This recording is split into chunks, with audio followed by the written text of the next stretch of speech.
It was around 6:45 on a chilly Saturday evening. The smell of takeaway was supposed to be floating through the house by now, but instead, there was silence and tension. Martin, the father, had just realized something was off. He always left his wallet on the sideboard near the stairs, habit, routine, every day without fail. But today, it wasn't there. He checked his jacket. Nothing. The car. Nothing. Kitchen counters. Still nothing. Then his eyes slowly drifted upward toward the bedrooms. Callum sat in his room, scrolling on his phone. He'd taken £30 from his father's wallet earlier that morning, not to hurt anyone, but just to sort out a delivery and cover a late online payment. "I'll put it back before he notices," he'd told himself. But now, hearing his dad pacing downstairs, that excuse felt thin. Paper thin. The knock came. "Callum, you seen my wallet?" Callum, "Nope, didn't touch it." "You sure about that?" Callum's throat tightened. He knew that voice, calm, controlled, but no longer casual. "Look, I just needed some cash, I was going to tell you." Martin's jaw tightened. No shouting, no anger, downstairs. "Now," Martin said. Callum walked down slowly. He hadn't been punished like a child in years, but something in his dad's tone and his own guilt made him feel smaller than he had in a long time. In the living room, Martin stood holding the old wooden discipline paddle, long, flat, and solid. It had once gathered dust in the back of the cupboard. "Not tonight." His father said, "Do you remember what this is?" "Dad, seriously, I'm 20. You're 20, and you took money from your own father behind his back.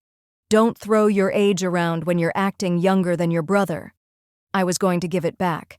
Don't lie twice. You knew it was wrong. That's why you didn't ask. You took, you hid, and you lied. That's 3 wrongs, Callum. And in this house, 3 wrongs earn 3 things: consequence, discipline, and memory." Martin walked over to the center of the room, placing a solid wooden chair in place. "Jeans down, over the chair," Martin said. Callum flushed red, clenching his fists. "Come on, Dad." "This is embarrassing." "Good. It's meant to be. You didn't seem embarrassed pocketing my money." Reluctantly, Callum stepped forward. He unfastened his belt, lowered his jeans, and slowly bent over the chair, gripping the wooden sides tightly. The room fell silent. No TV, no noise, just the creak of the floor and the tension between right and wrong. Then came the first whack of the paddle. It landed squarely across both cheeks, sharp, flat, and deliberate. "That's for stealing." Callum winced, his knuckles going white as he gripped the chair harder. "Whack, that's for lying." A hiss escaped Callum's lips. "Whack, and that's for breaking the one rule I thought you understood. You don't steal from family." Martin paused, then spoke lower. "You think this is just about the money? It's not. It's about trust, respect, about knowing the difference between need and entitlement." He raised the paddle again. Whack, whack, whack, 3 more, firm and slow landing with solid echoes and quiet gasps. "Do I have your attention now?" Callum, breathing hard. "Yes, Dad." Whack, "Do you understand why this is happening? Because I broke your trust." Whack, Martin. "And because I lied, I didn't ask. I crossed a line." "Exactly," Martin said. He lowered the paddle and stepped back.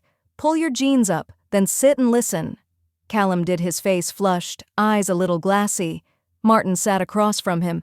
"You're not a bad son, but you made a choice today, a wrong one, and discipline doesn't end when you hit 18, especially not under my roof. You want to be treated like a man? Then act like one."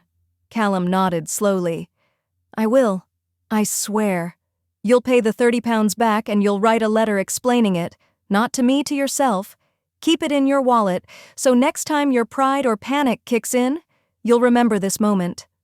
Later that night, Callum sat at the kitchen table with a pen and paper. His bottom still sore, his pride bruised even more.